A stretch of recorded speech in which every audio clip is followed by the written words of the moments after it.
बहुत बहुत नमस्कार। आज हम बात करना चाह रहे हैं साम्यवादी विचारधारा पर। चूँकि हम पहले पूंजीवाद पर और समाजवाद पर बात कर चुके हैं, तो अब अगली विचारधारा हमारे पास साम्यवादी है, कम्युनिस्ट, जैसे आपने सुना होगा। तो आगे बढ़ने से पहले आप इस चैनल को ज़रूर सब्सक्राइब कर लीजिए, क्योंकि राजनीति विज्ञान और देश दुनिया की बहुत सारी ऐसी जानकारियाँ जो आप तक पहुंचाना ज़रूरी है, वो मैं आपको ज़रूर पहुंचाऊंगा इस चैनल के माध्यम से। तो साम्यवादी विचारधारा क्या होती है, कम्युनिस्ट विचारधारा क्या होती है, कई लोगों के अपने अपने इसके ऊपर मत हैं, लेकिन रियलिटी क्या है साम्यवादी की, क्या है कम्युनिस्ट विचारधारा।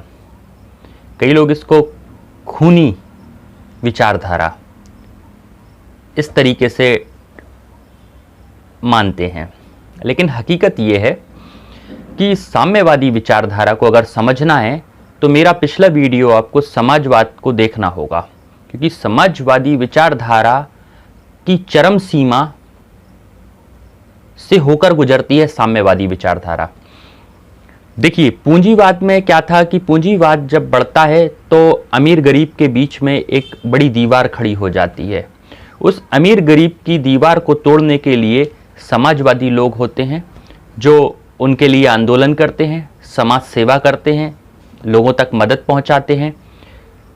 जैसा कि मैंने आपको उदाहरण बताया था कि समाजवादी विचारधारा का बेहतरीन उदाहरण मोहनदास करमचंद गांधी उर्फ महात्मा गांधी।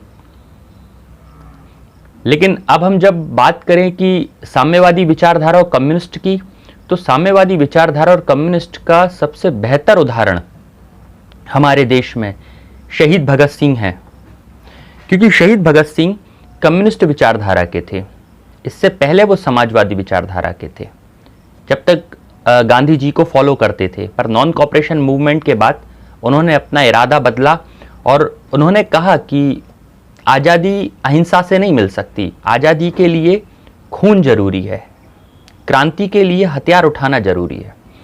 तो अब आपको थोड़ा समझ में आना चाहिए कि अपने हक और अपने अधिकार की लड़ाइयों को लड़ने के लिए जब अहिंसा फेल हो जाती है तो फिर रास्ता आखिरी युद्ध का बचता है, मतलब हिंसा का, और वहां से शुरू होती है साम्यवादी विचारधारा, कम्युनिस्ट विचारधारा। मैं विचारधारा की बात कर रहा हूं, किसी पार्टी की बात नहीं कर रहा हूं।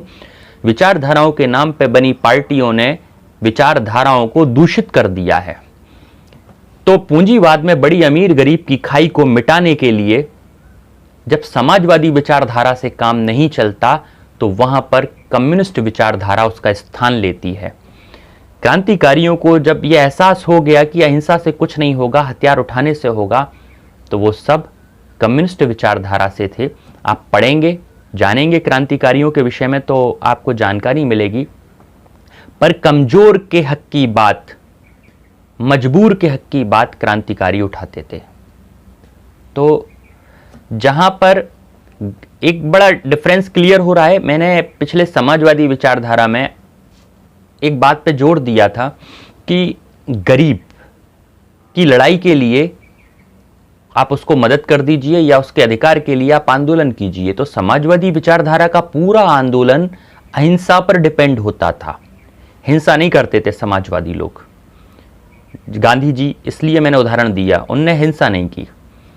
लेकिन साम्यवादी विचारधारा में हक की लड़ाई के लिए लड़ा जाता है, मतलब एक्शन का रिएक्शन होता है। अगर आपने एक चांटा मारा है तो हम दो मारेंगे, अपने हक को हम लड़कर लेंगे। वैसे भी हक आपको लड़कर ही लेना पड़ता है, कोई आपको प्रेम से अपना अधिकार नहीं लेने देगा। तो ये इन विचारधाराओं में बड़ा डिफरेंस है कि पूंजीवादी विचारधारा जब पैदा होती है तो देश में पूंजीपतियों की संख्या बढ़ जाती है और हर क्षेत्र में निजीकरण आने लगता है। उस निजीकरण को रोकने के लिए सरकारी विभागों को बढ़ाना जरूरी होता है। ये समाजवादी कहता है कि सारी संपत्तियां सरकार के अधीनस्थ हों, गरीब के साथ खड़ा हो। ये समाजवादी विचारधारा होती है।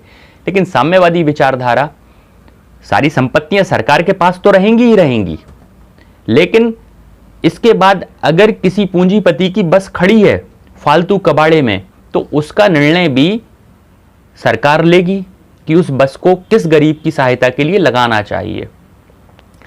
तो साम्यवादी विचारधारा चरम सीमा है समाजवाद की, जो हिंसा से भी अधिकारों को दिलाने की बात करता है।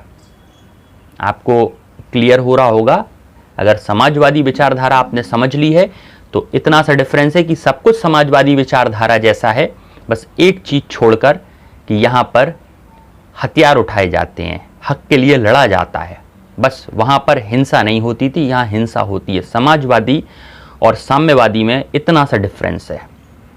और बहुत सारी चीज़ें हैं, क्योंकि वीडियो मैं चाहता हूँ शॉर्ट वीडियो बनाऊँ, और जब आपके कमेंट्स आएंगे, अगर डिटेल में मुझे बहुत कुछ इसमें समझाना होगा तो मैं अंततः इसको बड़े रूप में आपको विस्तार पूर्वक समझाऊंगा कि ये सारी विचारधाराएं क्या। और देखिए, नेशनलिज्म हर विचारधारा के अंदर है भाई, होगा तो राष्ट्र का भला ही, पर कितना होगा ये कंफर्म नहीं है।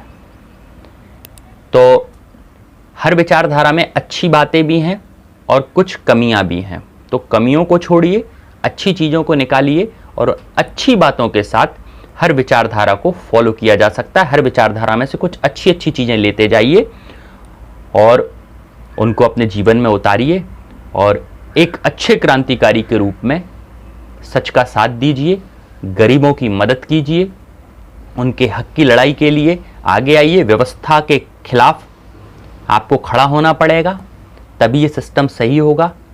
ये सब साम्यवादी विचारधारा का है। और सवाल हमेशा करना होगा आपको, पर अनर्गल सवाल नहीं, जो सवाल जरूरी है।